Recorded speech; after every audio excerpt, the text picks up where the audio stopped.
우리 기독교 절기상 성령 강림절에 해당되는 성령 강림주일로 지키게 됩니다.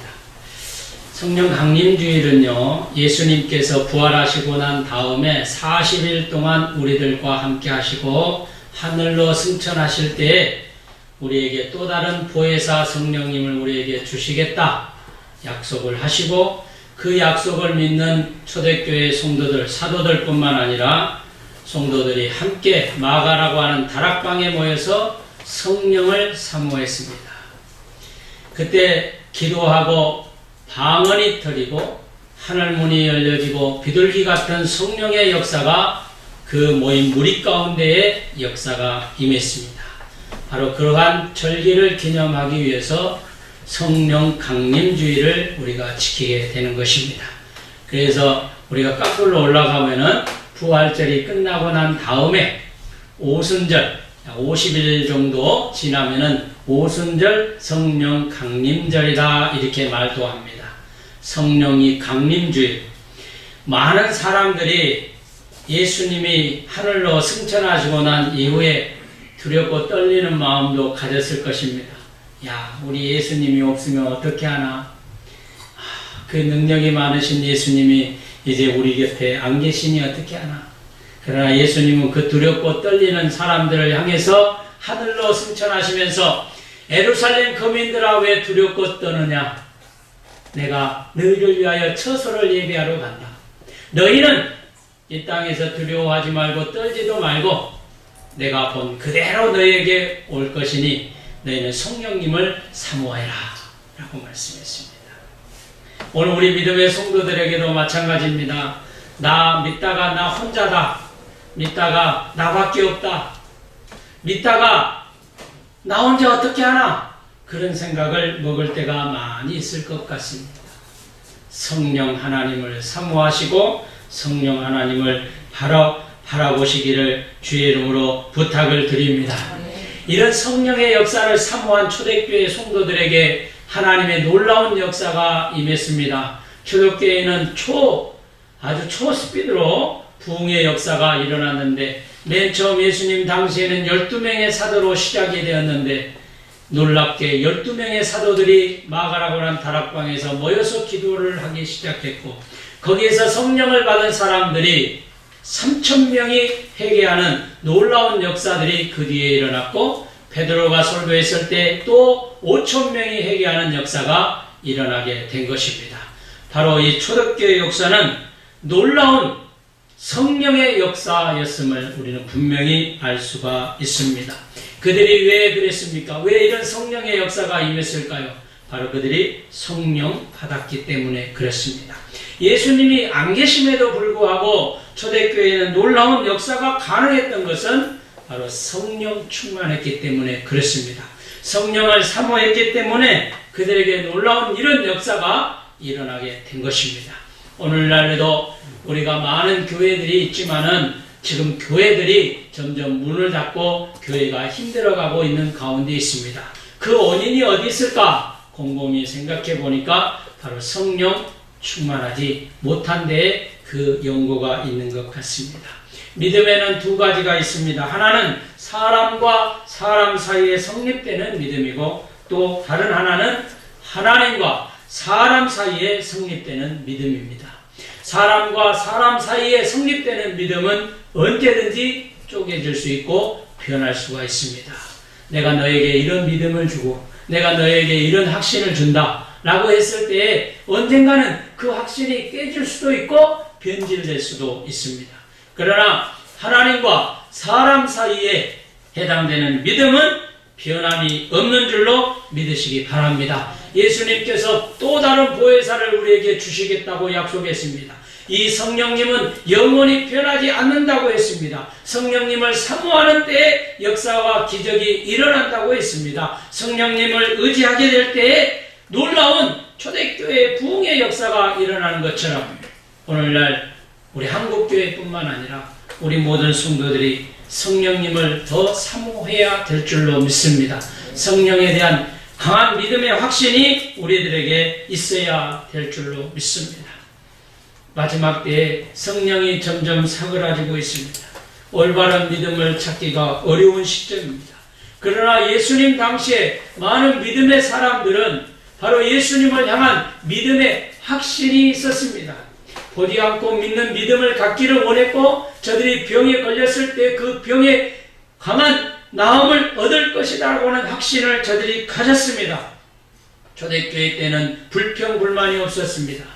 어떻게 하면은 예수님이 약속하신 그 성령을 통해서 내가 병나음을 얻고 우리 교회가 부흥하고 우리 모임이 형성이 되고 어떻게 하면은 하늘의 산 소망을 가지고 살까 하는 그런 마음을 모두 다 가졌습니다.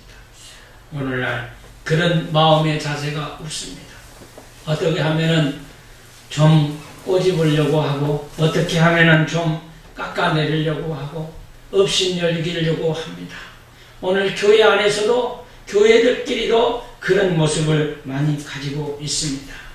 초대교회 중심으로 돌아가야 합니다. 초대교회가 괜히 부흥의 역사가 일어난 것이 아닙니다. 오늘 이 초대교회가 성령의 역사가 일어났던 그 이유 중에 또 하나는 성령을 사모했을 뿐만 아니라 그들에게는 지혜와 성령이 충만한 또 모든 사람들에게 칭찬을 받을 만한 사람을 세웠다라고 하는 것입니다. 사랑하는 성도 여러분, 왜 교회가 사람을 세웁니까? 돈을 많이 내니까 세웁니까? 저 사람이 좀 학력이 있으니까 사람을 세웁니까? 교회에서 교회 일꾼을 세우는 것은 그것이 아닙니다. 하나님의 일을 감당하라고 하나님 교회에서는 일꾼을 세우는 줄로 믿으시기 바랍니다. 인간의 방법과 인간의 법칙이 교회 안에서 형성이 됩니다. 하나님의 기쁨이 되는 일을 많이 하는 교회 성도들이 오늘날 필요합니다. 사람과 사람과의 관계 속에서 법칙을 세우고 그 법칙대로 행하다 보면 언젠가는 깨지게 되어 있습니다. 오늘 사람과의 방법대로 하지 마시고 하나님의 방법대로 하는 저와 여러분이 되시기를 주의 이름으로 부탁을 드립니다. 오늘 저는 본문 말씀을 통해서 3절 말씀을 중심으로 해서 우리가 성령과 지혜가 충만한 사람들, 그러한 사람들이 되기 위해서 우리가 어떻게 해야 되느냐, 이 말씀을 전해 드리려고 합니다. 그래서 우리 교회뿐만 아니라 우리 한국교회가 바로 서는, 또 우리 한국교회 성도들이 하나님과의 바른 관계가 회복되는 그런 이 성령 강림 주일의 절기가 되어지기를 간절히 부탁을 드립니다. 첫 번째로 성령 충만입니다.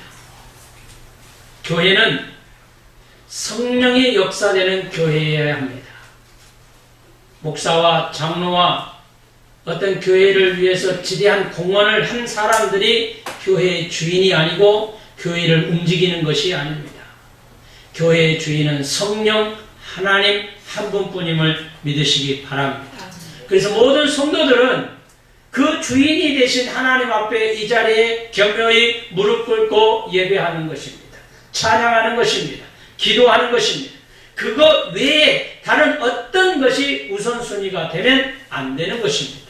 그러면 성령의 역사가 임하지 않습니다.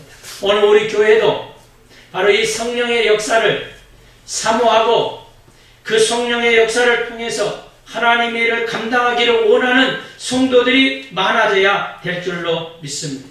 하나님과의 깊은 교제의 관계를 가지고 이 교회는 형성이 되어야 합니다. 온유하고 겸손한 사람이 이 교회에 많아져야 합니다. 성경을 많이 읽고 기도를 많이 하고 구제와 봉사와 선교와 하나님의 기쁨이 되는 삶을 사는 사람들이 영적으로 많아져야 될 줄로 믿습니다. 이게 교회입니다. 이런 교회를 우리가 오늘날 회복해야 합니다. 너무 교회 안에 성령 충만이 사라졌습니다. 성령이라고 하는 단어를 너무 얘기도 하지 않습니다. 하나님은 우리와 영원히 함께 한다고 약속하셨습니다. 그것은 성령 하나님이 우리와 함께 한다는 얘기입니다. 보혜사 성령의 충만함을 받는 사람들에게 변화의 역사를 주고 기적의 역사를 베푼다고 말씀하셨습니다. 여러분, 뭘 사모할 겁니까?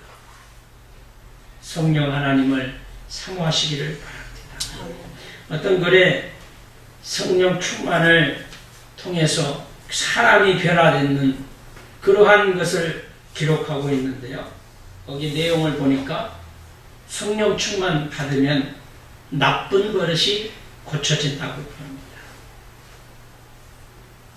나쁜 버릇이 안 고친 사람은 아직 성령 충만 받지 못한 사람.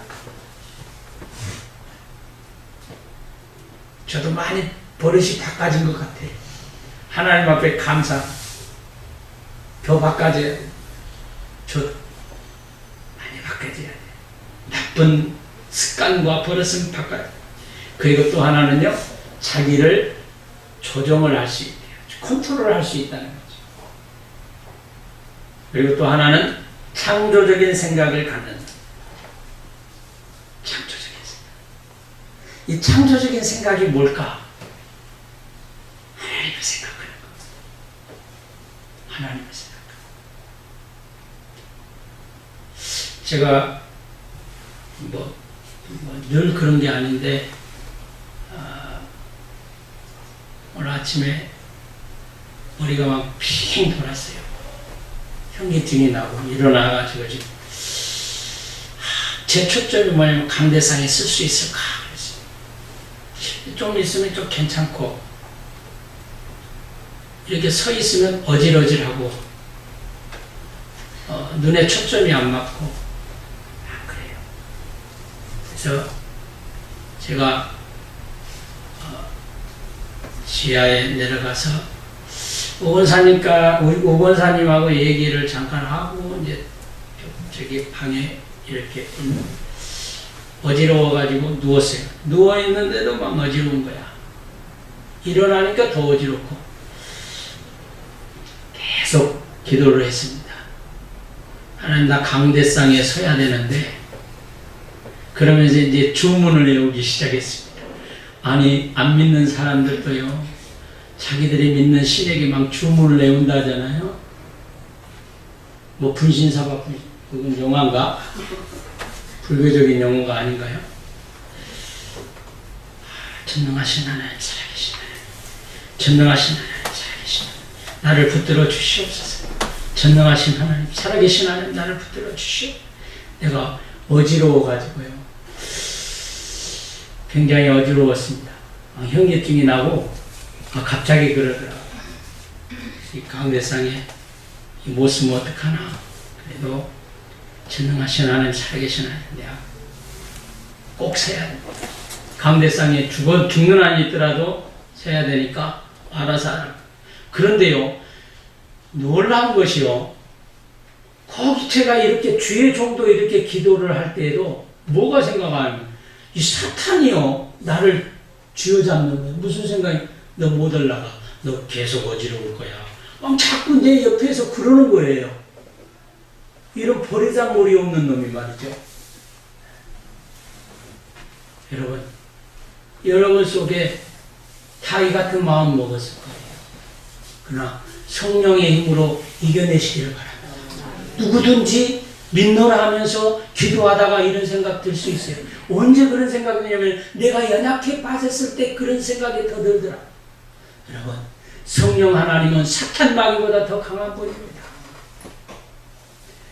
그래서 제가 장본사에 올라와가지고 내가 찬송가를 힘차게 내고 몸이 어지러우니까 마이크 대고 찬송가를 시킨 거예요. 내가 장본사님 좋아가지고 뭐 귓속말 한 게 아니에요. 난 여러분들 다 좋아합니다.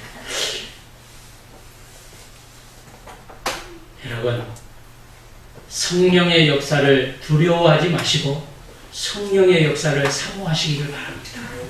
힘들고 어려울 때 사탄 마귀는 여러분을 괴롭게 합니다. 너 못 일어날 거야.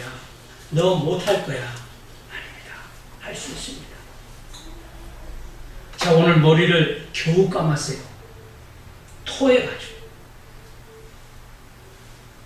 집에 이 욕조에서 집사람 모를 거야. 나 혼자 그 화장실에서 근데 나오진 않은 거예요. 아침은 저는 금식을 하니까.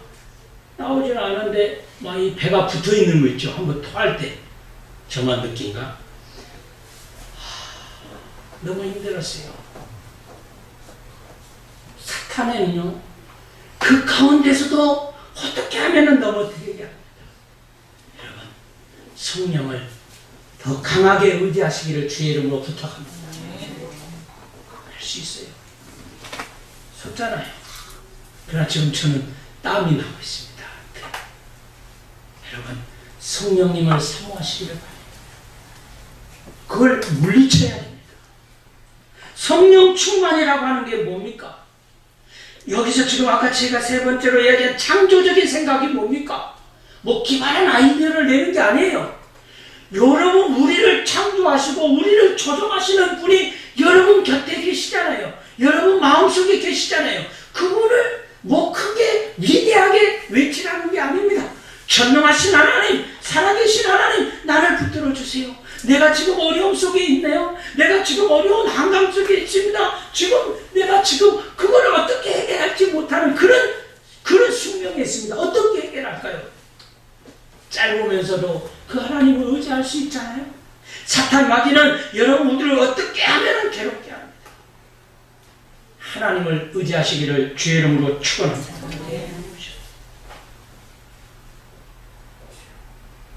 그 외에도 여러 가지가 많이 있는데요.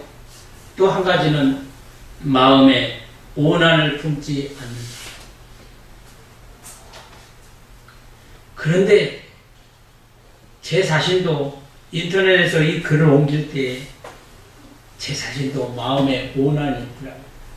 근데 이 문구를 빼버리려다가 쓴 사람이 마음이 있을 것 같아서 17가지가 있는데 15번째가 마음에 오난을 품지 않습니다. 이렇게 나왔습니다. 그 우리의 마음속에 이 오난이라고 하는 것이, 원망이라고 하는 것이 왜 이렇게 주의 종인 저 자신에게도 있는지,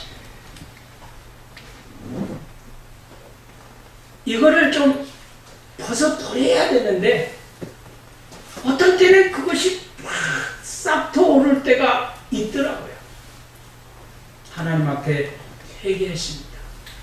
진정한 성령 충만한 삶을 살기를 원하는데 하나님의 사람이라고, 하나님의 종이라고 우리는 그렇게 남들에게는 얘기를 하고 성도들에게 제 자신도 얘기를 하면서도 내 자신은 그러한 오난을 품고 있었고 오난을 품으려고 하는 마음을, 자세도 있었다는 제 자신이 너무 하나님 앞에 부끄러웠습니다. 여러분, 성령 하나님은 그것까지도 다 알고 계십니다. 회개할 것은 우리가 좀 멋지게 하나님 앞에 회개하시자고요. 그걸 왜 감춰두려고 하는지. 하나님 앞에 회개했습니다. 설교를 준비하고 이렇게 하면서도 내 자신을 막 매질할 때가 많이 있습니다. 너는 그렇게 살고 있니? 너는 지금 그렇게 해봤니? 너 지금 안 되고 있지? 하나님이 자꾸 그 글 속에서 저를 지시하는 것 같아요. 그러면서 저는 타이핑을 치면서 하나님, 너무 죄송하네요. 하나님, 부끄럽습니다. 그러나요, 하나님? 그렇게 좀 멋지게 살라고 그럽니다. 사랑하는 성도 여러분, 성령님을 무시하지 말고 성령님을 사모하시고 성령님과 동행하는 삶을 사시기를 주의 이름으로 축원합니다. 성령 통해서 여러분의 악한 생각을 제거하시기를 주의 이름으로 축원합니다. 두 번째는 지혜가 충만한 사람이에요. 이 지혜는요, 세상적인 지혜를 얘기하는 게 아닙니다. 성경에 나오고 있는 이 지혜는요, 하나님을 바로 아는 것입니다. 그 하나님이 어떤 분인가를 아는 것입니다. 이게 지혜입니다. 세상적인 지혜는 1 더하기 1이 2밖에 안 되잖아요. 뭘 정보를 통해서 얻은 것이 지식입니다. 그러나 하나님은 1 더하기 1을 가지고도 3을 만들 수 있고 100을 만들 수 있고 1000을 만들 수 있는 분이 전능하신 하나님인 줄로 믿으시기 바랍니다. 악한 것들, 병에 든 것들, 모든 사악한 것들을 다 제거할 수 있는 능력이 전지전능하신 하나님의 능력이, 이것을 아는 것을 지혜라고 부릅니다.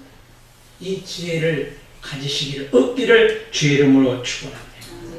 초대교회 7 집사를 일꾼을 세울 때에 그런 사람으로 세웠어요. 하나님을 다, 거기서 지혜라고 하는 게 이 세상적인 많이 배운 사람을 얘기하는 게 아니에요. 하나님을 바로 섬기고 바로 아는 사람을 섬겼다는 거예요. 여러분, 우리 교회에서도 그렇잖아요. 직분을 함부로 그래서 세우는 건 물론 아니지만은 하나님을 뜨겁게 사랑하고 믿음 생활 열심히 하는 사람이 기준이 되어야 됩니다. 11조가 몇 천만 원 하고 저 사람 수가 몇 명이나 되고 그것이 중요한 게 아니고 하나님을 얼마나 뜨겁게 사랑하는 사람이 교회에 일꾼을 세워야 되는 거예요. 그렇지 않으니까 오늘날 교회들이 서로 다툼이 일어나고 분쟁이 일어나는 거예요. 인간의 이성 가지고 하니까. 세 번째로는 칭찬 듣는 사람을 일꾼으로 세웠습니다. 칭찬 듣는 사람.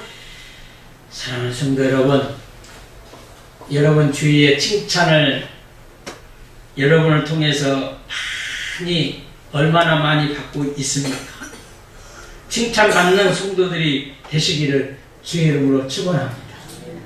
주의 칭찬을 많이. 더 중요한 거는요, 하나님께 칭찬을 듣는 사람이 되시기를 바랍니다. 내가 너무 사랑한다. 이렇게. 여러분, 얼마든지 그 음성 들을 수 있습니다. 주의 일을 기쁘게 감당해 보세요. 너 오늘 참 잘했다. 너 오늘 너무 멋지다. 하나님이 그렇게 음성이 들려질 때가 있어요. 저는 많이 듣습니다. 근데 더 많이 들으려고 해요. 너무 마음에 든다. 그런 믿음의 사람들, 그런 성령 충만한 사람들이 다 되시기를 바랍니다. 교회가 그렇게 되어지면 얼마나 좋겠어요. 그런 걸 꿈꾸고 우리 교회 성도들만이라도 정말 모든 사람들을 통해서 칭찬을 들을 수 있을 뿐만 아니라 하나님께로부터도 칭찬을 많이 받는 믿음의 성도들이 다 되시기를 바랍니다. 직분을 가지고 칭찬받는 게 아니에요. 교회의 어떤 소속감을 통해서 어떤 교회에 소속되느냐, 그걸 가지고 하는 게 아닙니다. 저 지하 셋방에서든지 2층에서든지 대형교회든지 어느 곳을 방문하고 하나님 앞에는 모두가 칭찬의 대상인 줄로 믿으시기 바랍니다. 칭찬받는 일을 감당하십니다. 우리 모든 성도들, 이 오순절 성령 강림절에 성령님을 강하게 사모하셔서 성령의 사람들이 되시고 성령님을 의지하시고 성령을 통해서 여러분의 삶이 변화받는, 그래서 칭찬받는 우리 복되고 귀한 성도들이 다 되시기를 주님의 이름으로 축원합니다. 기도하겠습니다.